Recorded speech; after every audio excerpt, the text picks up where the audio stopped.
রব্বুল আলামিনের দরবারে কান্না করবে আর বলবে, আল্লাহ আমাকে তুমি যতটুকু হায়াত দিয়েছো জানি না, কিন্তু আমার জীবনের থেকে আজ 40 বছর 50 বছর অতিবাহিত হয়ে গেল,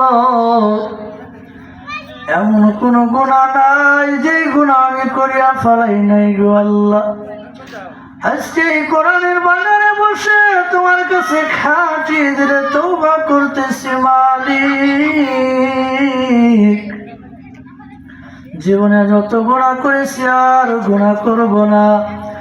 আমরা যদি আল্লাহ পাক রব্বুল আলামিনের দরবারে 2 ফোঁটা চোখের পানি ছাড়িয়া তওবা করতে পারি, তাহলে আপনার জীবনের 60 বছরের গুনাহের দিকে আল্লাহ তাকাইবেন না, আপনার জীবনের 70 বছরের গুনাহের দিকে আল্লাহ তাকাইবেন না। আল্লাহ পাক রব্বুল আলামিন আপনার জীবনের সমস্ত গুনাহ মাফ করিয়া নিষ্পাপ মাসুম বানাইয়া বাড়ি ফিরাইয়া দিবেন।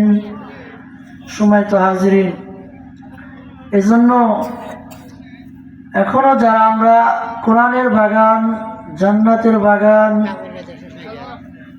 এই মাহফিলে আসতে পারি নাই, যারা এখন আমরা রাস্তাঘাটে বাড়িতে দোকানপাটে আছি, অনুরোধ করে বলবো, কেউ বাড়িতে না থেকে কেউ